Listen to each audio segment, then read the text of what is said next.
10 seconds. Okay. Hey, happy Monday. It's the first of the month. Welcome to REI 101, Real Estate Investing 101 with my good friend Albert. How are you doing, Albert? I'm doing very well. Just recovering a little bit from Thanksgiving week, all of the sweets and the pies that I ate. But feeling pretty good, ready for I love when the month starts on a Monday. Yeah, It's yeah, it's like fresh week, fresh month, and the final month of the year. So I'm really looking forward to finishing this year strong. I love it. Yeah, it's the final first month of the year. The final first month of the year, which is Final first of the important. month of the year. Yeah, It's gotcha. also the final first of the month of the quarter also. Yes. Um, depending on how you wrap your head around these kind of things, how you break things up. But it's a great day, as always, to reflect and to look forward. And today it is the first Monday, and as promised, we're gonna review a few deals. So Albert, you got some deals going on. I've got some deals going on. Um, and it looks like interest rates, they're not really coming down. We're still seeing a lot of challenges with inventory. We're still seeing a lot of challenges with insurance. We're still seeing a lot of challenges with interest rates. Did I miss anything? I mean, there's cost of labor, cost of goods. hmm I mean, we're really this is just the worst time in the history of the world to be putting money in real estate, isn't it? It seems like it, but I'm still putting money in real estate. Yeah. Yeah, there's something to be said about success leaves clues. And when you look back at all the recessions and whenever the market was bad, somebody was buying a lot of real estate at those times. And I don't think this time that we're in is any different, right? Right. I agree. So I have a deal that I closed, but we can talk. I know you have a deal. Do you want to talk about your deal that Listen, you have you know right what? now? I always learn more from you. So if you're ready, if you're prepared, we can start with your deal. Mine's pretty simple. Like it's just single family home. Yours always seems to have a few more twists and turns. So There is some nuance to it. So yeah. I I halfway joking about the doom and the gloom that I just mentioned. We are in a market where it is critical and it's important to be as creative as possible. It doesn't mean that it's a time just to sit and wait. And we know there's a lot of people doing that right now. They're just kind of sitting on the sidelines, seeing what's going to happen. I don't think that anybody should be surprised by what happens in the next year because we know it's only one of two or three things that are going to happen. The market's going to go up or it's going to go down. That's Yeah. it. Or it may stay somewhat the same, but it's gonna fluctuate a little bit. So is it going to stay the same as it is now? Maybe for a little bit, but not forever. And one thing I do know, there are single years in history where real estate loses value for 1 year, maybe two. But you go back 100 plus years since we've been tracking this, every 3 to 5 year period is positive. So we know that values are consistently going up. We tracked this at the beginning of last month. We looked at real estate trends, and we saw that even during the recession in 2008, values were still consistently increasing. So I have a property I want to talk about today. This is in the land of Dayton, Dayton, Texas. Dayton, Texas. Okay. So I want to take you all the way to Dayton, Texas. Very interesting place. We know Dayton is outside of Houston. It's to the east, and we know that the Grand Parkway, the 96 corridor, is coming through, and so I'm gonna show you a property that I had, and I ended up um, turning into an opportunity right here. So what this was, and I'll pull up my map in just a second. I'll share my screen with everybody, but we had a listing that was it was a vacant piece of land. Um, and the seller was building a house, and I'm gonna pull this up in just a second. And they're friends of ours from before I was in real estate, and they had this piece of land, and they asked me, and I'm gonna pull this up here just again. They asked me what do I think? Do you think we could sell this? What do you think it would be worth? Is there opportunity here? And the land wasn't very big. And stand by. I am having some type of weird issue with my computer. I'm just getting beeps.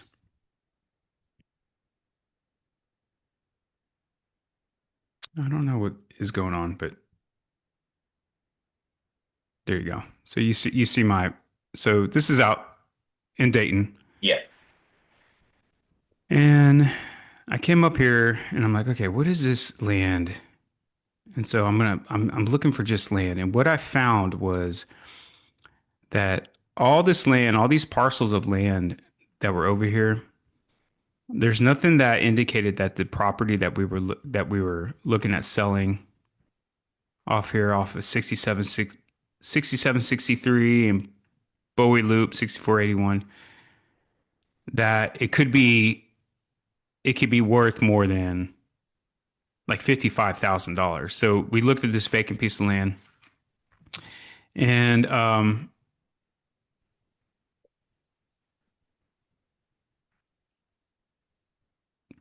this tech is not jamming with me. Stand by for just a second because this is a very cool story. I promise.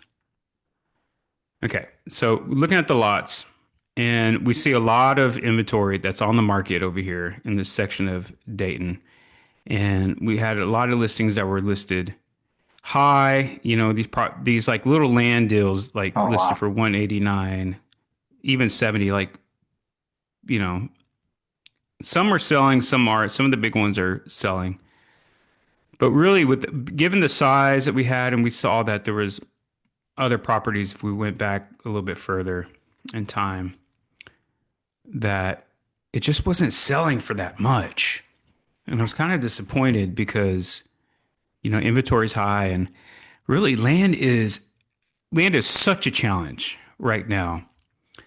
And when I told the sellers that, I think it's 55, maybe 60, but if we list it for more than, 59,000, I was afraid that it was just going to sit on the market and there was no amount of marketing that we could do that was going to sell a property if it's overpriced. So at the end of the day, you can't sell something that's overpriced, no matter what product, whether it's real estate or you name it, whatever industry you're in, you just can't sell an overpriced product. And so we started looking outside the box, looking for some opportunities. And so what I always like to look at, and Albert, you're this is an area where you're winning. You're taking these pieces of land and you're asking yourself, okay, if I build something on this, what will those numbers look like? And the sellers are like, we've never built a house. I'm like, well, you're going to hire somebody to build it. And what we noticed in this area, some of these they're outside the city. Some of these areas have mobile homes on them. And brand new mobile homes, they can sell and they're actually not that expensive to purchase. So we started looking at some of these mobile homes that have sold, and what we found is that one's a tear down. Some of these nicer mobile homes were selling for up to 200 or more $1,000 for mobile homes that were manufactured. This one sold for 195. They were manufactured into 2015. I'm like, okay. So if the land is worth $55,000. So write that in. I think the land's worth $55,000. But there's mobile homes like this one that were built in 2011 and they're selling for 220. Does anybody know how much it costs? Here's another one, 220. Does anybody know how much it costs to put a mobile home on a vacant property? 240.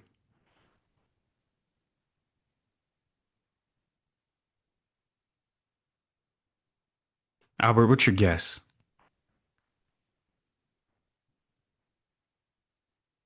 You're on mute, bro.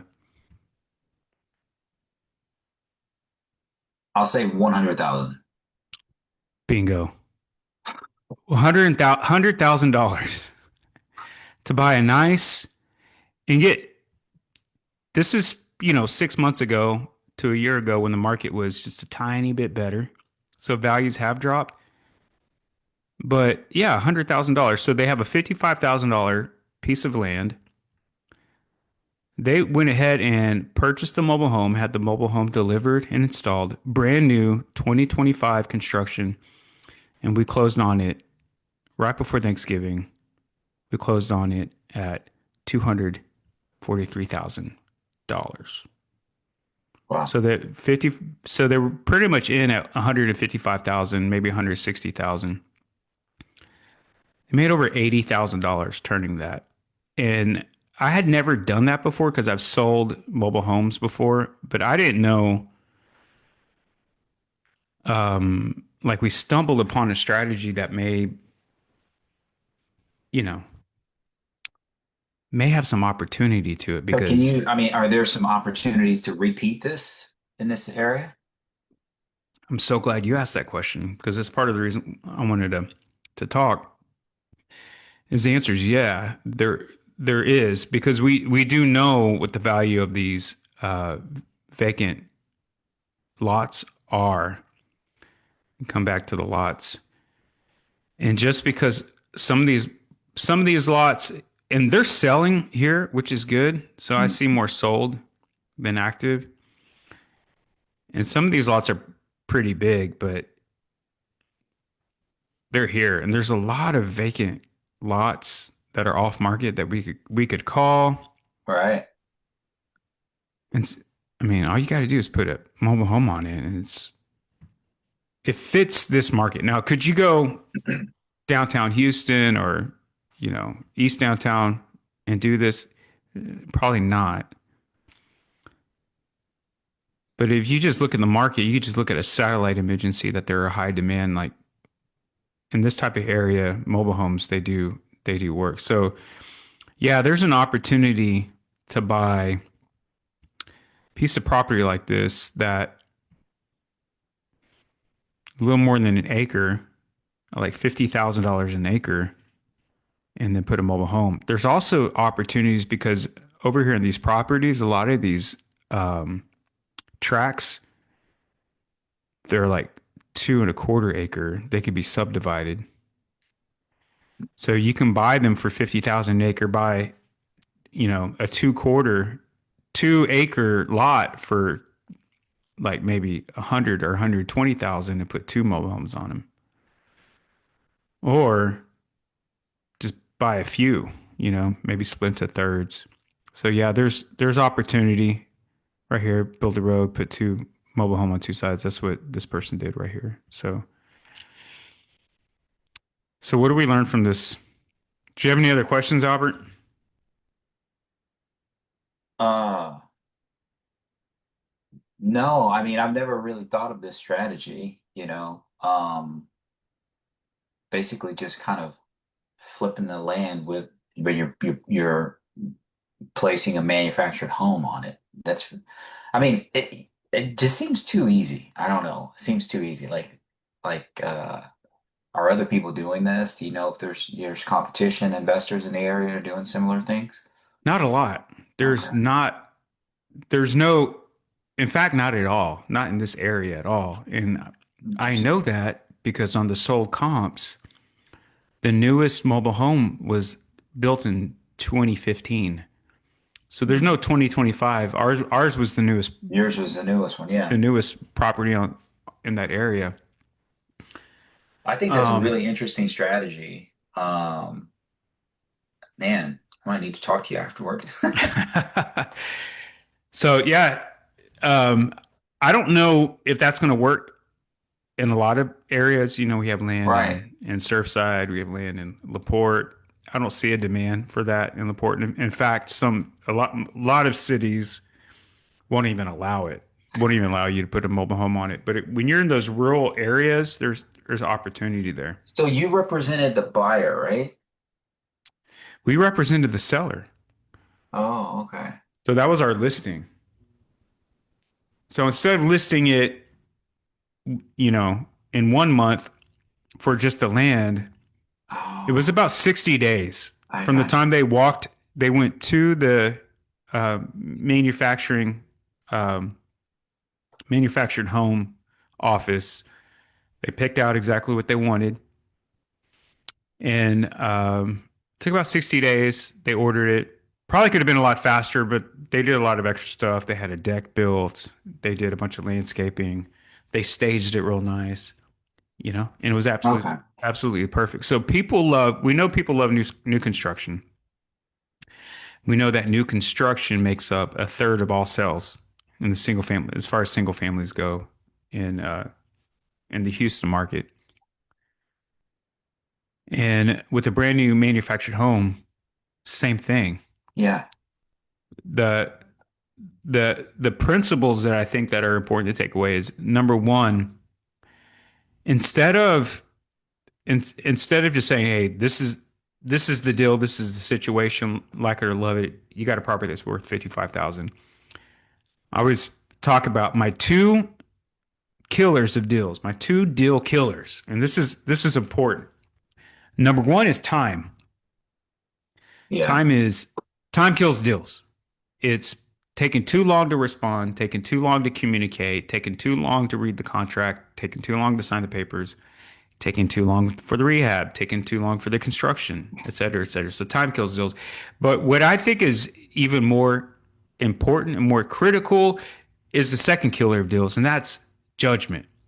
I think there's a lot of judgment when it comes of, you know, the seller thinking that the buyer has something out for them, or the buyer thinks that the Mhm. seller's trying to take advantage of them, or that somebody's leaving out information, or in this case, just not taking the property or the listing at face value and just saying, okay, before we really try to think about anything, let's take a look and see what's actually going on in this corner of the area, corner of the world.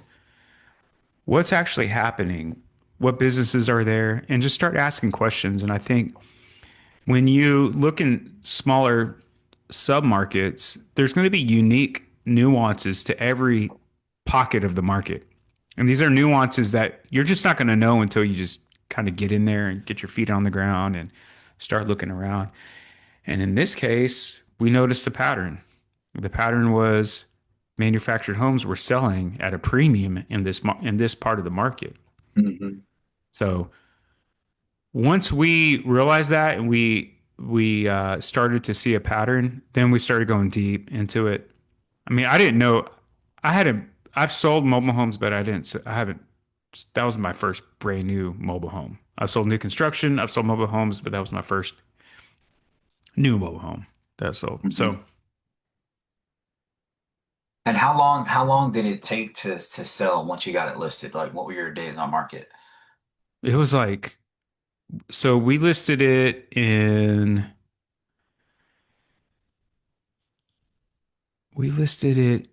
June.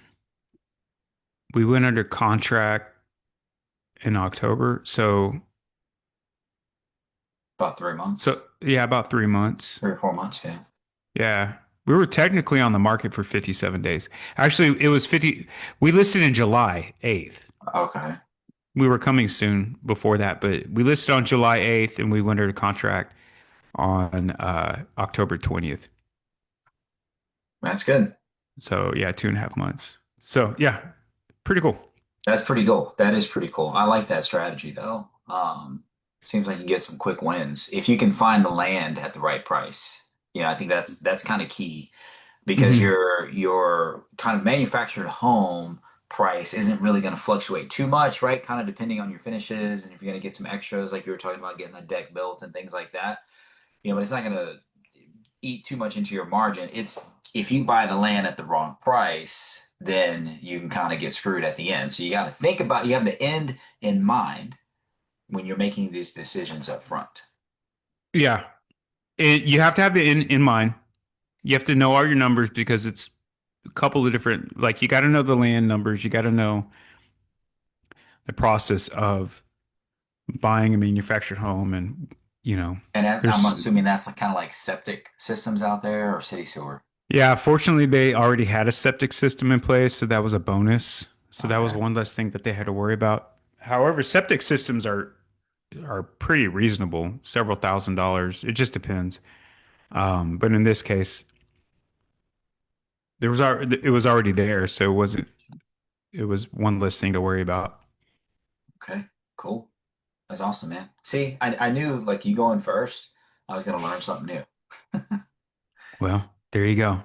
I think you Yeah. already knew a lot of that, but what about you? What do you got going on?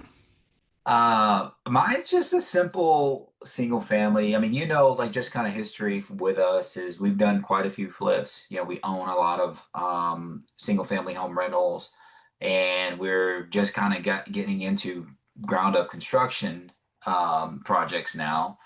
And so actually we're closing on one of our projects this week that we're selling. So that's great. Um, Congratulations.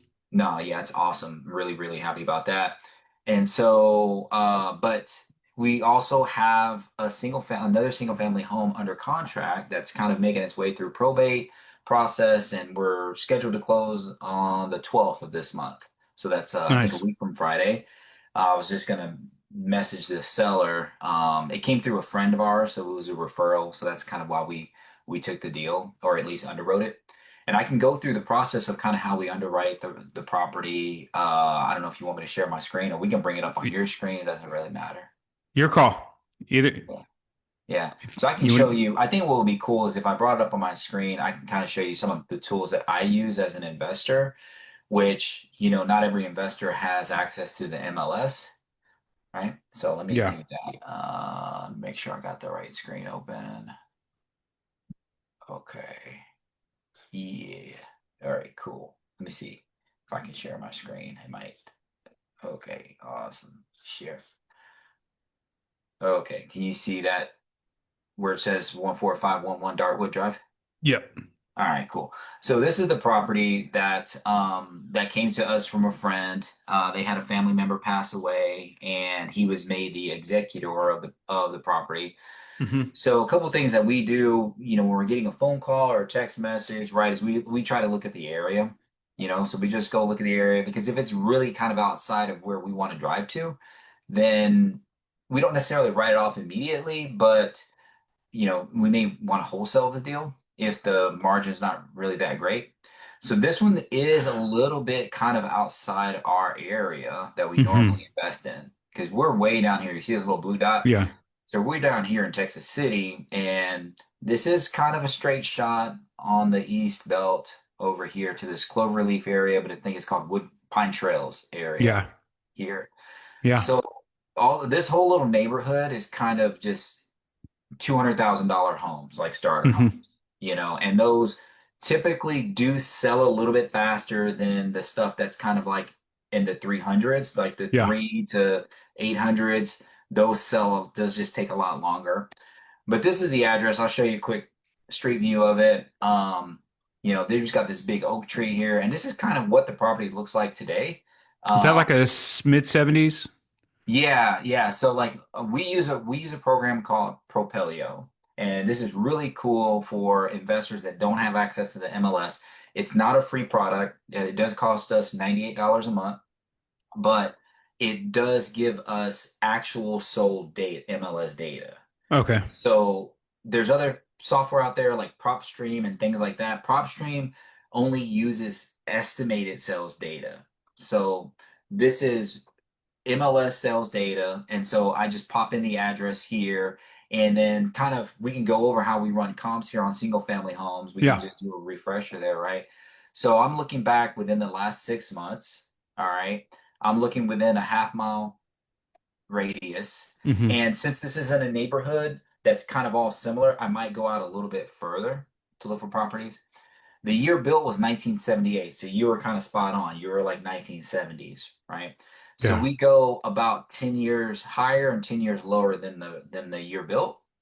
And the size of the property is 1457. We typically go about 250 high, larger, or 250 square feet smaller. We may kind of tweak those a little bit if we're not really getting any good comps. We may go up to like 300, Hmm. but we don't want to go too like the reason why we set all these things. Let me tell you why, right? You don't want to go too much further out than 6 months because, as we all know, the market can change very quickly. Right. So you Yeah. want to look at things even if you can find comps within 3 months, you're going to find better numbers. All right, Right. and then you're just looking at past data. You taught me on one of our calls, you want to try to look at what's selling and what's for sale and what days on market because you want to look at trends, you Yeah. know, because by the time we get done with this, which might be in 3 to 5 months, those comps that we were looking at are no longer going to be comps. Yeah. The Mm. properties that are for sale now, if there's high days on market, then we probably need to kind of be conservative with our numbers. Yeah. Cool. Half mile. Obviously, we want to stay within this area. We don't want to cross like major roads, highways, things like that, or into other subdivisions because you can Hmm. have big changes in property values. Year bill, you want to keep within this 10 plus or minus 10 years on the era, right? Because, unless you're just built like, let's say you're built in the 1930s, then I'll just say 1950 and back. Yeah. Yeah. So I mean, I'm not looking at like 1920 to 1940. I'm just like 1950 and older. Yeah. And then on the size, this is super important. You want to try to get this right because if you start to get too small, like you're looking at properties that are a lot smaller than your subject property, your price per square foot will go up. And that can Yeah. kind of skew your numbers when you're trying to understand like how much can I resell this property for? Right. And vice versa. You don't want to, I'm running these numbers in order for me to put in an offer. I don't want to look at properties that are too big because then those price per square foot is going to be too Yeah. low, right? And then my ARV is going to be too low, and then I learned that mistake the hard way. yeah, My first year of real estate. yeah. So you really like you really have to pay attention to this because especially if let's say you're working with wholesalers, you want to double and triple check their numbers because this is where I see wholesalers all of these filters wholesalers will tweak to get the highest possible ARV that they're going to Yeah. try to market to you, right? I mean, wholesalers, they have a place in our market. I think there are some good wholesalers out there, but a lot of them just are awful. So, anyways, this is now what's coming back here, and you can see not that many properties for sale. Like only one, two, three, four for That's a sale. good One's sign. one's pending. That is a good sign. One's pending. There's a few that have sold, right? When I first did this was 4 months ago. So like if I go back a year, you can see there's several more That that have sold, but still and not a lot. that has leases on it too. It looks This like one, that. I don't know if this is a listing that was done wrong. It says Oh, okay. 1800, Oh, but okay, okay. yeah, I think it might be 180. But there were some properties here when I was looking at this in August, and they're all kind of the same floor plan. You got this two-car garage, Yeah. house on the side, right? That's very similar to our subject property. Same thing, And they're two-car garage. mostly three twos. They're all three twos, Okay, and they're good. all kind of around the same, 1365, right? 1436, 1416, and our property is 1457. Okay. So these were all kind of what I was looking at back in August. And I'm the reason why I'm showing you this because I want to show you what changed. All right. Because we haven't closed yet. So these are and when I look at these properties, I want to make sure these are fixed up too, right? I want to make sure they're Hmm. remodeled. So I go through and I look at the photos, right? It's like, okay, cool. This definitely looks like it's been fixed up, right? Yeah. New I would say flooring. like an 8 out of 10, maybe eight and a Yeah. half. Yeah, pretty generic, right? Nothing really special, not necessarily my style. It's got this big fireplace. Our property has this corner room fireplace as well. So it's the exact same floor plan. This is the exact same floor plan that we have in the subject property. Hmm. So that one's, yeah, I'm gonna thumbs up that one. Here's another one here. Right, you walk in, you fresh paint, flooring. They've got carpet in the bedrooms, which is not something we normally do. You know, it's pretty inexpensive tile. Like this is pretty builder grade kind of stuff we Yeah. have here. So nothing really special. At this particular price point, you don't really need anything crazy. You No. know, like $200,000. Like okay, cool. They have a little designer light fixture. Looks cool.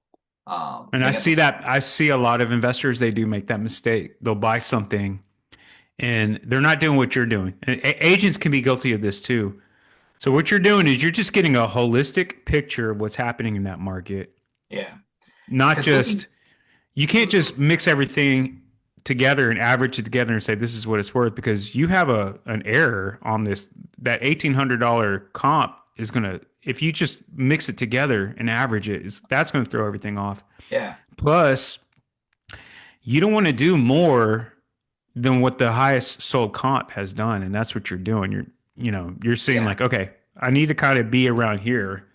I don't have to get creative with this process. Yeah, there's nothing. I mean, this one has the boob lights up here, right here, in the middle still. There's no backsplash on I'm this never going to be vehicle. able to unsee that again. Yeah, these boob lights. Yeah, there's no backsplash here, so like, there's just I don't have to over rehab this property. Was You that know. digitally staged? Yeah, Yeah. this is virtually staged, and you can even see the wood paneling on this wall that they painted. Like I don't Yeah. know if you can see that on your screen, but um, what you were just saying though is right. We got to look at these properties because this is going to give me ideas. How well do I need to renovate my house to try to sell it around this Yeah. price? You know. So back then we were looking at kind of ARVs like around. This is giving me an average based on the price per square foot. And this makes sense because I'm looking at properties that are within the range, right, Hmm. and on size. So this sales estimate makes sense. This was like 223.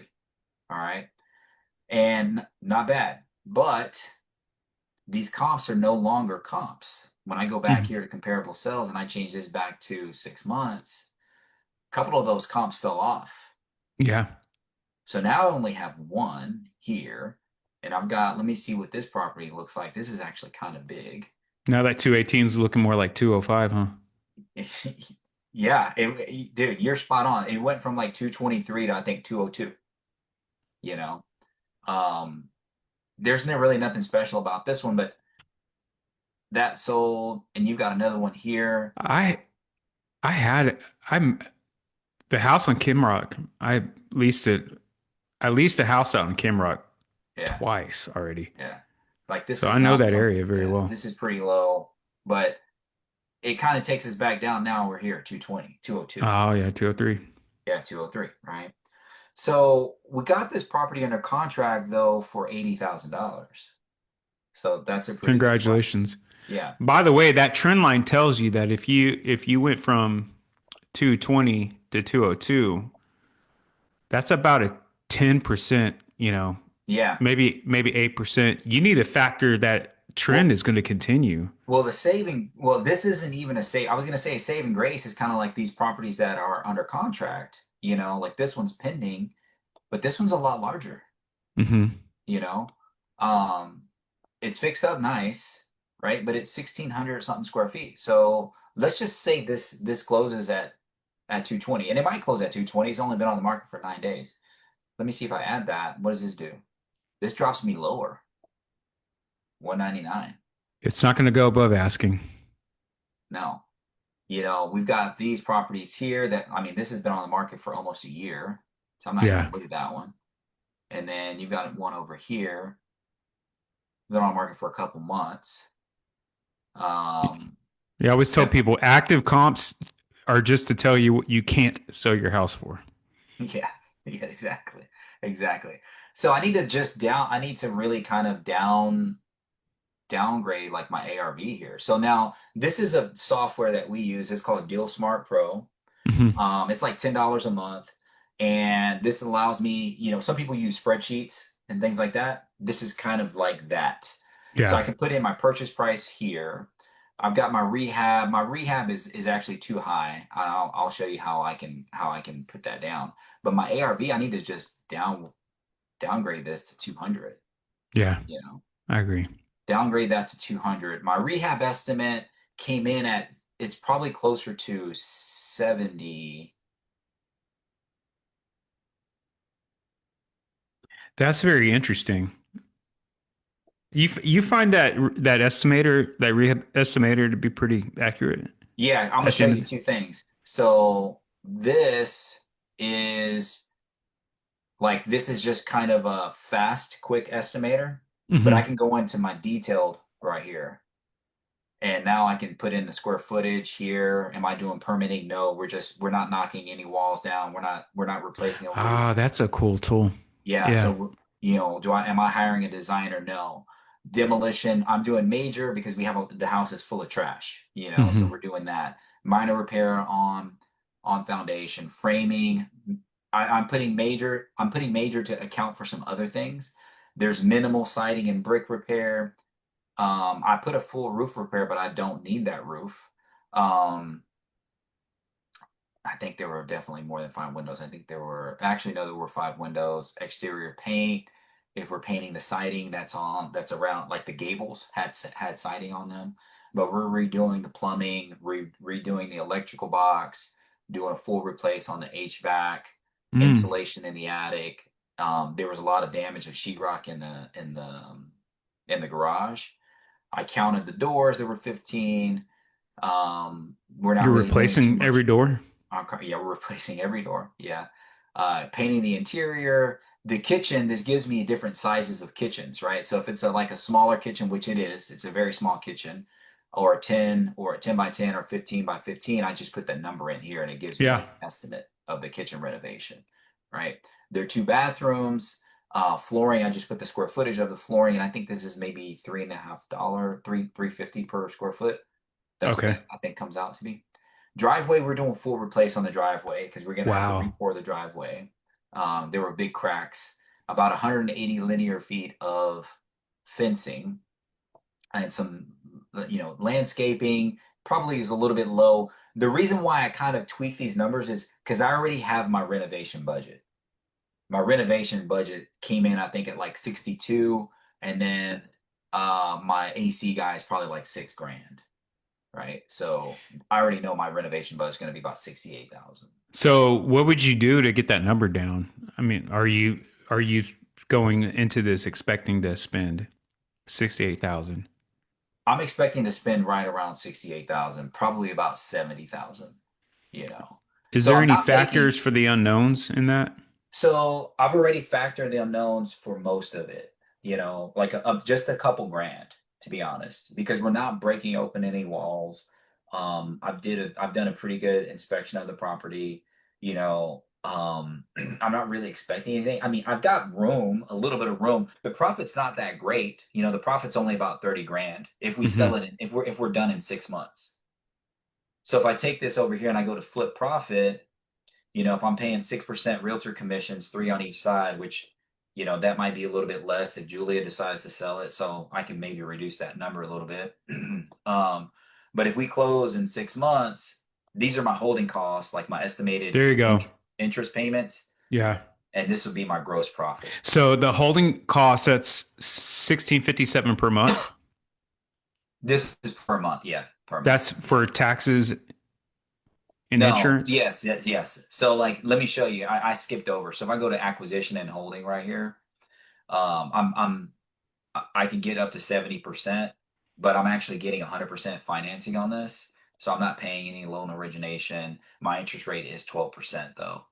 Hmm. So it's actually going to be a little bit higher. So let me see. 80, 75. Yeah. So about 75. This is what I'm getting financed, about 150. So I wanted to do that because that's going to change my interest payments a little bit Yeah. to 1751. All right.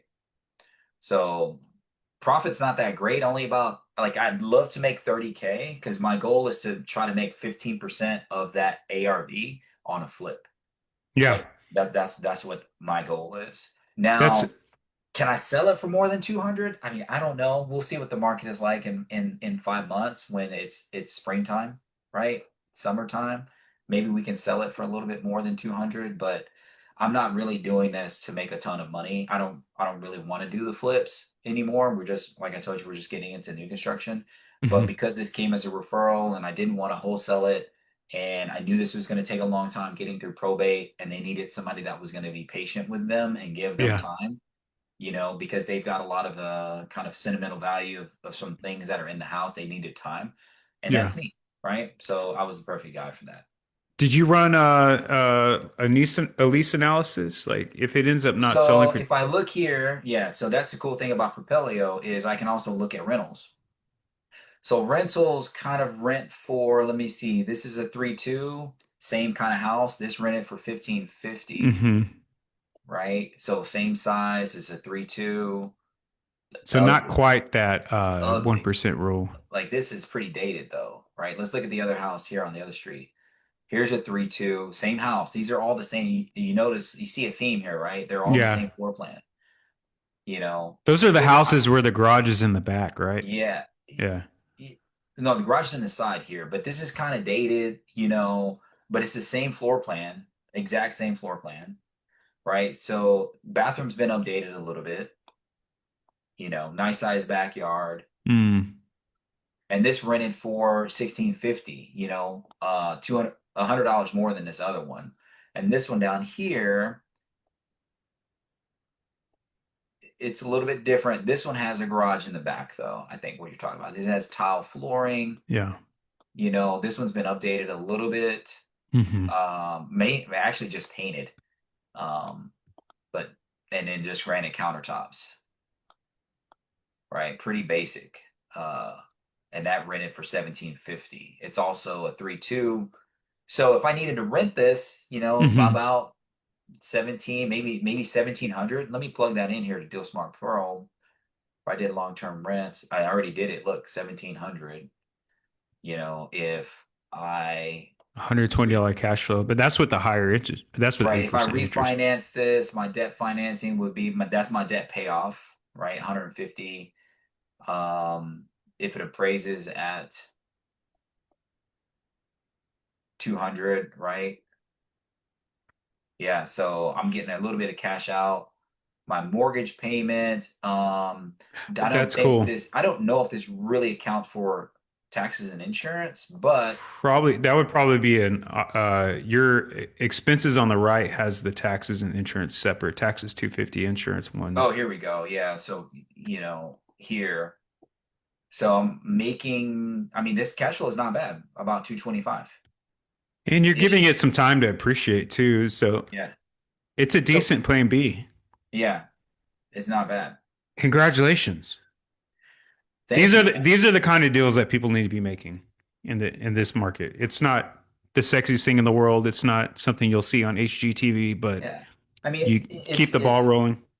I would say it's a good triple, right? It's not necessarily a home run, like you're not walking away with 50 grand in 3 months or something like that, but it's a good triple. And really, the idea is making those decisions fast, right? If we can't sell, within 30 days or things are just like Yeah. really slow, don't do any price drops. Start the refinance process, get that hmm thing rented. You Absolutely. start holding on to this property for months and you're doing price drop after price drop to try to get it sold, You'll and lose. then you decide you want to rent it out. That's when you run into big problems when you get to that appraisal process and you're not going to get the value that you think that you deserve. you Yeah. know Absolutely. No, that's a great case study right there because it shows that you don't win games by hitting home runs. You win games by getting on base. Getting on And base, that's it. this is Yeah. it's doubles and triples and singles and that's what really counts in this market is what we've been talking about since day one is just staying consistent, just Hmm. sticking to the process and trusting the process and the results, letting the results take care of itself. So Yes, sir. good move. Good move. Awesome, Yeah. man. When an opportunity comes, you got to jump on it, man. You just have Jump on to, it. man. You have to be ready to go. So, and this one just seemed to work out just fine on timing. But Well, brother, December is going to be exciting. We have our happy hour. We want to invite everybody on this call. December 11th, 11, I'll be Thursday, there. 4 to 7 at Preamble in Webster. Come out, hang out with us. Let me buy you a cold one. And again, I am Austin from Houston. This is my brother Alberto from Texas City. Let's go. Let's go. Have a great day. All Bye. right, man. Have a good one.